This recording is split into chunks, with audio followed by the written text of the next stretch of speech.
Вітаем вас у эфіры Беларусь-3, навіны культуры на календары 8 снежня. І гэтым разам у праграме мы раскажам, хто можа прыняць удзел у рэспубліканскім конкурсе «Чалавек года ў сферы культуры». Разам са швейцарскімі навукоўцамі паўдзельнічаем у распрацоўцы новых тэхналогій, што прыводзяць у рух розныя прыборы па камандзе чалавечага мозгу. Пазнаёмімся з анонсамі праектаў тэлеканала «Беларусь-3». І ў размове з рэжысёрам Сергеем Кулікоўскім даведаемся пра адметнасці прэм'ернага спектакля «Фабрычная дзяўчынка» ў новым драматычным тэатры. У Беларусі аб'яўлены рэспубліканскі конкурс «Чалавек года ў сферы культуры». У ім могуць прыняць удзел грамадзяне краіны, работнікі сферы культуры, установ адукацыі ў сферы культуры, супрацоўнікі сродкаў масавай інфармацыі, праектных і падрадных арганізацый, сябры грамадскіх аб'яднанняў, у тым ліку творчых саюзаў. Тэрмін падачы заявак у Міністэрства культуры з 2 па 15 студзеня 2018 года. Вызначэнне імён пераможцаў і узнагароджання адбудзецца да 28 лютага. Арганізатарамі конкурсу выступаюць Міністэрства культуры, Міністэрства інфармацыі, абласныя выканаўчыя камітэты, Мінскі гарадскі выканаўчы камітэт і Беларуская канфедэрацыя творчых саюзаў. Сёлета Нацыянальна-акадэмічны драматычны тэатр імя Максіма Горкага адзначае сваё 85-годдзе. Як прайшоў урачысты вечар, прысвечаны юбілею калектыва ў нашым наступным сюжэце. На гэтай сцэне працавалі славутыя рэжысёры і вядучыя беларускія артысты. Яе гісторыя ўпрыгожана вялікімі імёнамі і бліскучымі прэм'ерамі. Святочны вечар, прысвечаны 85-годдзю Нацыянальнага акадэмічнага драматычнага тэатра імя Максіма Горкага, цудоўным чынам злучыў сабе яркія ўрачыстыя моманты і кранальныя настальгічныя фарбы. У ім не было вышварнай пампезнасці і самалюбавання. Затое была шчырая абстаноўка сямейнага свята, сцэнічная тэма старадаўніх гадзін з рухомымі фігуркамі і живый диалог с глядачом. Приезжайте, коли ласка, посетить город мой. Здесь можно посетить русский драматический театр. В Минске немалый выбор для отдыха и развлечений. Песні, танцы, віктарыны, відэазапісы, фатаграфіі і элементы кінахронікі, нібы жывыя ілюстрацыі пераварочвалі перад вачыма гледача старонкі гісторыі тэатра ад моманту стварэння да нашых дзён. Цёплая ностальгічная атмасфера, лёгкае, жывое апавяданне рабілі гэты гістарычны экскурс не толькі яркім і займальным, але і бясконца кранальным. Зноў і зноў гучала са сцэны імя Барыса Івановича Луцэнкі. Наўрад ці можна палічыць усе яго заслугі перад сцэнай тэатра імя Горкага. Сёлета яму споўнілася 80. У адзін год з тэатрам свае юбілеі адзначылі мэтры тэатра Бэла Мусумян і Іван Мацкевіч. Авацыі залы, кветкі, адказнае слова юбіляраў з роднай сцэны – усё гэта стала эмацыйным цэнтрам урачыстага вечара.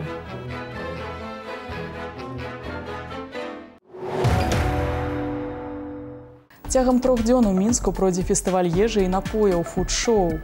Гэтае мерапрыемства – выдатны спосаб даведацца пра гастранамічныя традыцыі розных краін свету. Праграма фестывалю абяцае быць вельмі насычанай як для наведвальнікаў, так і для спецыялістаў. Практычна ўсе ўдзельнікі фэсту, ад вытворцы прадукту да ўстановы харчавання, рыхтуюць розныя смачныя выпрабаванні, квесты, розыгрышы і бонусы. У Белдзяржфілармоніі заўтра выступіць з канцэртам музычны праект «Нувэль філармоніі». Усе музыканты калектыву – прызёры шэрагу прэстыжных міжнародных конкурсаў і выпускнікі лепшых еўрапейскіх музычных школ. Скрыпач Артём Шышкоў, віоланчэліст Дмітрый Цыпкін і піяніст Сергей Смірноў прадставяць публіцы творы Паўла Карманава, Філіпа Гласа і Арву Пярта. Вялікі тэатр Беларусі заўтра ўвечары запрашае на знакамітую оперу італьянскага класіка Джузеппе Верді «Баль маскарад». Цікава, што гэта адзіная з опер Верді, дзеянне якой адбываецца ў Злучаных Штатах Амерыкі. І перанесена яно было за акіян не выпадкова. Справа ў тым, што асновай сюжэту стаў сапраўдны гістарычны факт – забойства падчас маскараду караля Швецыі Густава III.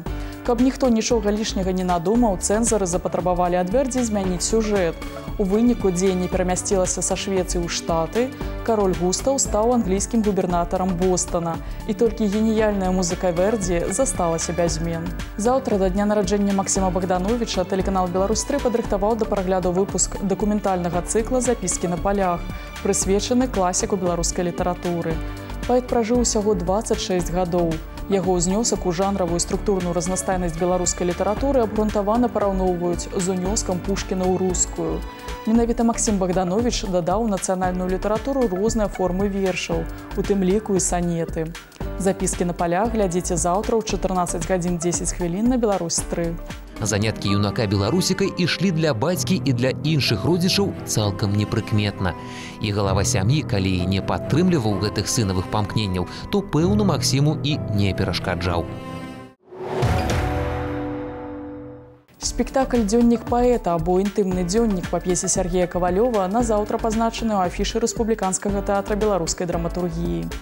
За уяўнай прастатой сюжэта, курортным раманам Максіма Богдановича і замужняй жанчыны ў першым дзеянні і запалам, які разгараецца вакол публікацыі дзённіка паэта ў другім, хаваюцца значныя пытанні пра сутнасць кахання, этыцы, маральнай адказнасці і трансфармацыі гэтых паняццяў. Гэтая пастаноўка Віталя Баркоўскага, увасобленая яшчэ ў 2009 годзе, дзякуючы сваёй рэжысуры, застаецца адной з самых цікавых у бягучым рэпертуары тэатра. А зараз у праграме накіруемся ў Швейцарыю. Там распрацоўваюць тэхналогію, якая прыводзіць у рух розныя прыборы, атрымліваючы каманды ад мозгу чалавека. Навукоўцы спадзяюцца ўдасканаліць сродкі зносін са светам людзей, поўнасцю або часткова паралізаваных. Уникальную технологию распрацоўваюць у швейцарской Лазань. Проект адносіцца да сферы так званай грамадзянскай навукі, калі да даследаванняў прыцягваюцца добраахвотнікі. Сталёвая машына часоў прамысловай рэвалюцыі прыводзіцца ў рух сілай думы. На валанцёры спецыяльны шлем, які счытвае мазгавыя імпульсы. Сам чалавек застаецца нерухомым. Ён проста уяўляе, як сціскае і расціскае кулакі.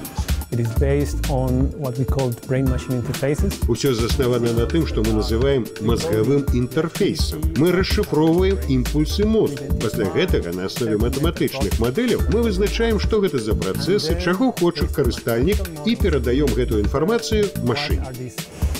Шлем бесправадны. Гэта значыць, можна перамяшчацца па памяшканні і аддаваць каманды. Гэты праект – спалучэнне навукі, мастацтва і дызайну. Але яго мэта вельмі сур'ёзная. Мы думаем пра тых, хто пазбаўлены магчымасці ўзаемадзейнічаць са светам праз сваё цела або страціў магчымасць камунікацыі. Пасля стварэння дапаможных і рэабілітацыйных прылад для людзей з кагнітыўным ці маторнымі парушэннямі мы зможам адкрыць для іх новы спосаб узаемадзеяння. Для удзелу ў праекце добраахвотнікі могуць рэгістравацца на спецыялізаваным сайце. У наступным годзе эксперыментальная база са Швейцарыі пераедзе ў ЗША.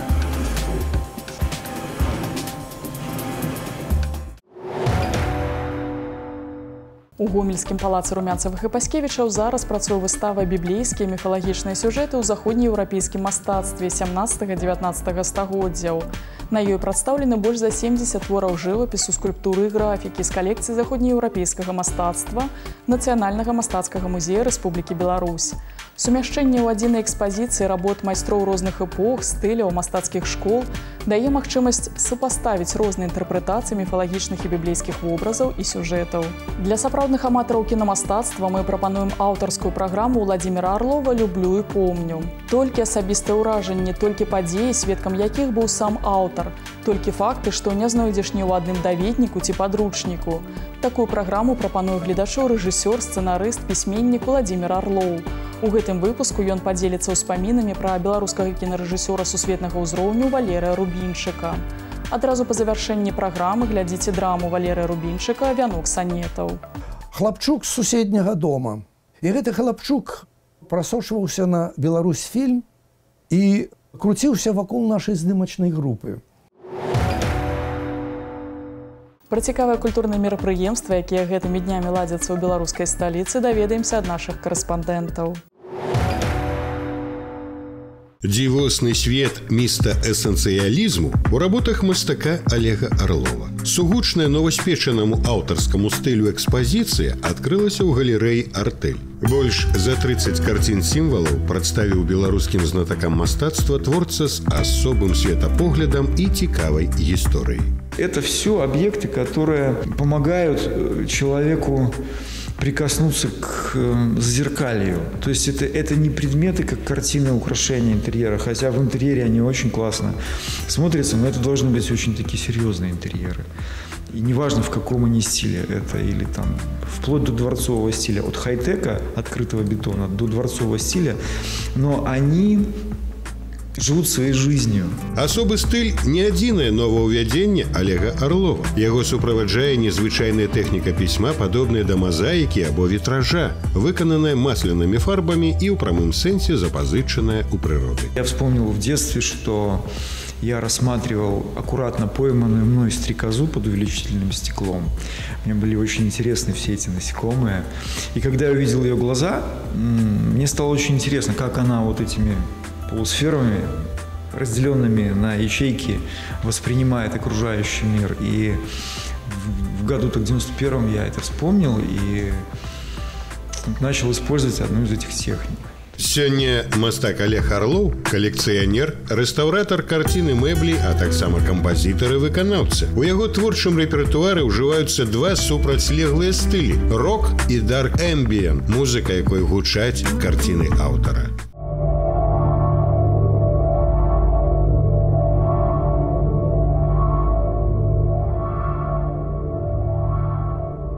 Пранікнуцца мастацкім тандэмам музыкі і вобраза наведвальнікі выставы змогуць да 14 снежня. І яшчэ заўтра на сцэне новага драматычнага тэатра прэм'ера. Там рыхтуюць да прагляду спектакль «Фабрычная дзяўчынка» паводле п'есы Александра Володина. Пра адметнасці аўтарскай інтэрпрэтацыі твора рэжысёрам Сергеем Куликовским у нашай размове. Сергей, здравствуйте. В последнее время, в нынешнем году особенно, прослеживается всплеск интереса к советской тематике. Ваше обращение к пьесе «Фабричная девчонка» – это дань моде, либо личный интерес? Интерес к этим пьесам, на мой взгляд, прослеживается потому, что прошел определенный временной период, время это стало историей, а обращаться к истории всегда интересно. Если в свое время это была пьеса современная, то, что происходит здесь, сейчас и сегодня, то теперь мы это рассматриваем через призму довольно большого длительного времени. Особенно, мне кажется, интересным в этом смысле Володин, потому что он первый, кто написал подобную пьесу. Казалось бы, нет в пьесе героя, ничего не происходит удивительного. Простой срез жизни обычных людей в обычном общежитии. А тем не менее это интересно. На самом деле в пьесе за таким незатейливым диалогом происходят вещи достаточно и страшные, и не страшные в то же время. Например, как исключить подругу из комсомольской организации. Это на человеке ставился крест. Первое, кстати, название пьесы рабочее не «Фабричная девчонка», а «Ложь». Там все врут. И когда в результате у всех заканчивается все хорошо, а только у Жени, героини, которая исключили из комсомола, все плохо, то каждый чувствует себя в этом виноватым в конце. А будет ли пьеса интересна и понятна сегодня поколению, которое не знакомо с советской действительностью? Везли комсомольские значки, и все нацепили их на правую сторону. У меня такой немножко шок. Я говорю, что комсомольцам не-а. Я думаю, что будет, потому что проблема ведь не исчезла. Она может быть более размытая. Тогда ты был в каких-то рамках, и свободы не было. Сейчас уже не разбирают на собраниях измены, разводы. А раньше попробуй развестись, когда собирается партком, местком, и ты становишься аморальным типом. Или попробуй родить ребенка, не будучи замужем. Знаю, что вы хотели объединить пьесу в трилогию по произведениям Островского и Чехова. Что, на ваш взгляд, их объединяет? Я хотел. И я думал, потому что идея поиска личностной свободы и поиска свободы любви, эта мысль через все три пьесы проходит. Не сделал я это по одной простой причине. Как сказал один очень известный человек, пьесы, написанные до революции, писались тогда, когда Бог был жив. А тут прошло 50 лет, все настолько кардинально поменялось, Бога живого нет. Очень резко меняется социальный срез, очень резко меняются условия. И я не могу продлить трилогию, потому что трилогия подразумевает под собой единое художественное решение, единый образ. А здесь он разрушается. Вы известны своими авторскими трактовками известных классических произведений. Нынешняя постановка будет такой же? Да, да. На самом деле там не чистая «Фабричная девчонка». Он собран из 5 пьес Володина, которые написаны приблизительно на одну и ту же тему и в одно и то же время. Это «Фабричная девчонка», «Старшая сестра», «Идеалистка», «Назначение» и «5 вечеров». Образы женские, даже текстово, мы собирали из всех 5 пьес. Спасибо вам большое. Желаем «Фабричной девчонке» долгой сценической жизни. И пакуль гэта ўсё, што мы паспелі вам расказаць. Пазнавайце больш разам з намі, падтрымлівайце культуру, заставайцеся на Беларусь 3.